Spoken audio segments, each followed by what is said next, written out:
Welcome back to my kitchen. Earlier today, we were in the garden and we did a little garden tour and also did some harvesting. We harvested some potatoes. Huh? Now, potatoes that are harvested before the plant has died are called new potatoes. You don't actually have to kill the whole plant or uproot the whole plant to get new potatoes. You could just feel around the soil um, for tubers.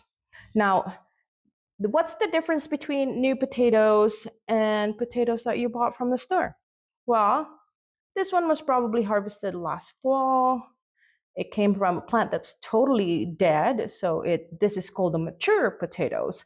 And if you run your fingernails on it, it has really tough skin, and this is meant for storage. Now, if I force myself, yeah, maybe, but the skin is tougher and it's meant for storage. Now, new potatoes. This one we harvested probably about 30 minutes ago. You just need to run your nails a little bit and it's gonna take out that skin. The skin is super thin. It still has all the nutrients in it and water. And just look at the color of this one. There's a swirl of pink and dark purple. Okay. Now, when you harvest your own potatoes, it won't be the same sizes. So I have larger ones in here, which we are going to use for what I'm making today, which is I'm gonna boil the potatoes and then coat them in pesto. Now, what are you going to do with the smaller ones? Now, if I boil them together with the bigger ones, they're not gonna cook at the same rate. But my daughter loves these little ones, roasted in olive oil, salt and pepper, and a little bit of sprinkling of grated cheese on it. Maybe lemon juice too, and maybe garlic powder. And so we are going to set this aside for my daughter. And these we are going to put in a pot and cook and boil them. All right. So I put the larger store-bought ones in the bottom because we don't have enough for all of us. We didn't harvest enough potatoes and for lunch. So we got it right here. I'm gonna fill it up with water, salt it a little bit, and put it in the stove and boil it until they're soft. All right.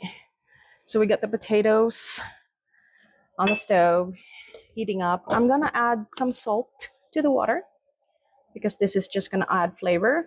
If you flavor or salt each component of whatever you're cooking, that is just gonna make sure that everything is gonna be flavorful in the end. I am toasting walnuts. It's basically just handful of nuts or however much you're making, and then on medium high heat just put them in a pan like this. I like a lighter pan. I do have my cast iron pan right there, but it's too heavy, and this one you need to be able to move around so it doesn't burn in the bottom. Just use a little spoon. Well, that's still not warm. The way I know that the walnut is ready is that you see how this brown skin on it? It will start flaking off when the walnut is toasted. Also, the meat, which right now is kind of translucent, it's gonna turn more white, like lighter color when it's already toasted. You can also smell it. Use your senses, and that's how you know it's ready. It's been about over 5 minutes and the walnuts are done.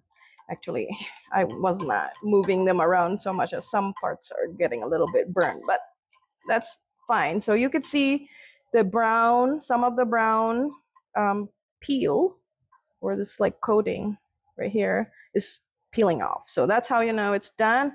You could also see oil starting to come to the surface of the walnuts, and I've already taken it off the heat, and this is gonna be set aside and let We're gonna let this cool down, and then we're gonna proceed on preparing the other stuff for the pesto. So we're just gonna leave this here for now. Now we're gonna make the pesto. Now, pesto is traditionally made with basil leaves. But honestly, I have not been able to find the right formula and growing basil yet. They germinate pretty good. I use my own seeds, save seeds. They germinate pretty good, but then sometime during the transplanting, a lot of them died or not grow as good. I think I put them out a little too early, and basil does not like any exposure to the cold at all. But I do have some that are still alive and growing. And since we've been hitting 80s and 90s consistently, the days are that, and then nights are at like low would be mid 50s and 60s. So we are really in summer season right now, and I've seen the basil start to grow. But this is how much I was able to harvest today from our basil. And so I am using garlic stalks. These were the garlic that I've pulled a little too early, and so the stalks are still firm and green and juicy. And I've chopped up some of this. This one we're gonna chop up too. Now, as I mentioned in my garlic video, which we would link to this video too, there's two types of garlic: the soft neck ones, which just end up kind of like this, and the hard neck ones, which grow scapes or flower stalks, and they look like this. They usually come out on the top, kind of like that, and you're supposed to take them out. This garlic scapes is actually very prized by chefs and a lot of growers because as a vegetable or flavoring. So I'm gonna use these too. Nothing goes to waste in my house, and I am going to just, well, they're a little tough. I'm gonna cut them, and I use scapes, chop them up, throw them in. I'm gonna use my chopped up garlic stalks, put them in. I'm gonna chop up this juicy big garlic stalk.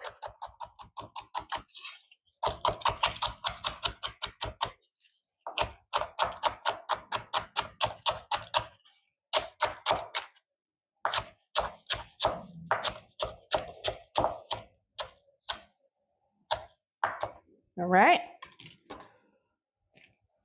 Chuck those in too. And I am going to take out some of the thicker stalks, stems from the garlic. Chuck all of those in. All the basil are in. Next up would be the cooled down walnuts, toasted walnuts. All go into. Now I know this is not the traditional way of making pesto, but this is a practical way. You use what you have. Right? I try to shake off as much of the brown skin off the walnuts as I can because it tends to make the pesto dark, not bright green.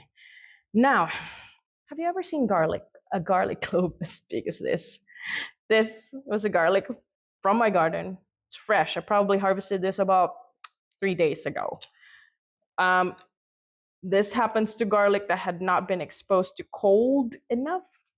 I think that's what they say, but man, I would love all my garlic to look like this. So this is a little too big just to chuck into the food processor. I am going to chop it a little bit into small pieces, but hey, I just used 1 clove of garlic. And then this is how you know garlic is fresh. Well, that's a peeled one, but this is an unpeeled version of from the same bulb as this one. See how the skin is still soft and they're more elastic? It's not papery yet. So after you cure garlic, that's when the skin becomes papery. But freshly harvested garlic, the skin looks like this. It's still very soft. Yeah.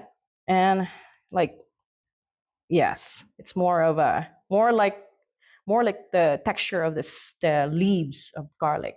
Now I am going to chuck those into, the more the merrier. And the next one would be some cheese. I'm just using pre-shredded Parmesan cheese from the store because they were on sale when I went to the store, and it's so much easier to use. You can use pecorino. I've used that, pecorino romano. We get a huge chunk of pecorino from Costco, and I use that a lot too. That works really good. And then I am also gonna add a little bit of salt into this before running the food processor. I just think salt adds a little bit of grit in there, and of course the flavor. Just be careful not to add too much, because you can always add more salt, but you cannot take it out once it's already in there. I'm gonna run the food processor. We're gonna mute it down.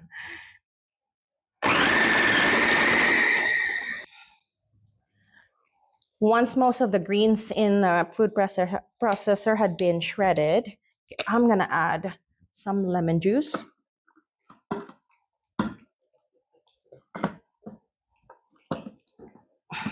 I mean, I used to have my own lemon tree, but this is gonna have to do. You use what you have. And I'm gonna run it some more until most of the gritty parts of the greens inside is processed. I wish you could smell this. Smells like pesto already. I'm gonna give this a taste. Oh, that is spicy. All right, that is spicy. And then I am going to continue to run the food processor and then slowly drizzle extra virgin olive oil into the pesto until it reaches the consistency where I like it. There we go.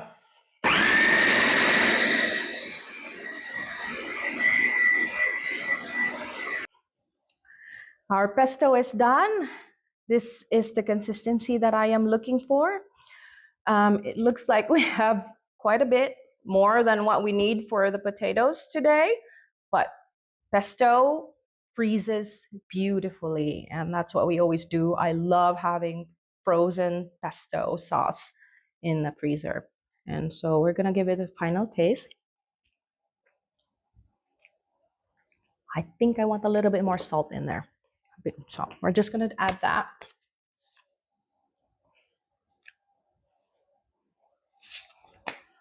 And then run it through. And then we're gonna put this aside, and then we're gonna check on the potatoes. Okay, I check on the potatoes, then my new potatoes are way done. I'm just gonna leave the store-bought potatoes, give them a little bit more time to cook. But we're gonna start with these, my new potatoes. So the big ones, I am just going to, still a little too hot to handle. Cut them, and that's how it looks like on the inside. I'm gonna cut the red one. Just cut it in half. Now this is a red skin with white flesh potato. This looks like a lighter skin.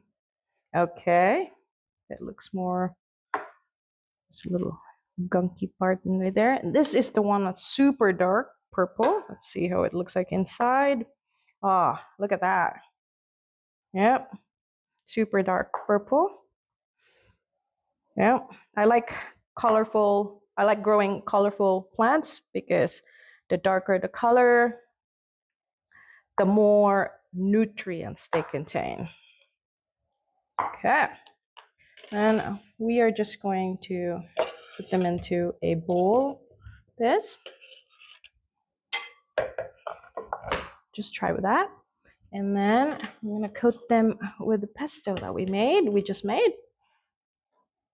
Yep, see, I think that's enough.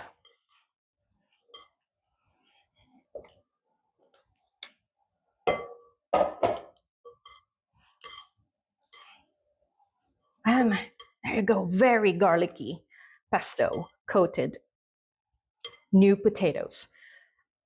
And I just want to show you how much that, I'll show you the ingredients when I was making it. And I just want to show you how much the pesto, this batch of pesto have made.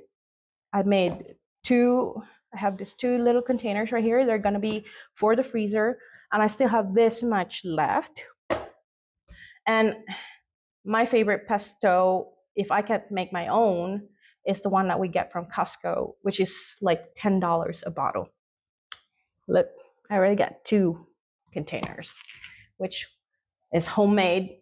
I probably spent, like, literally the only thing that I've spent for that was salt, the lemon, and the cheese. The rest is from the garden. And this is what gardening is all about. And I hope you enjoy this. Wait, give me 1 second. Let me give this a try. I hope I don't burn myself. Yep. Ooh, now the garlic's hitting. Ooh.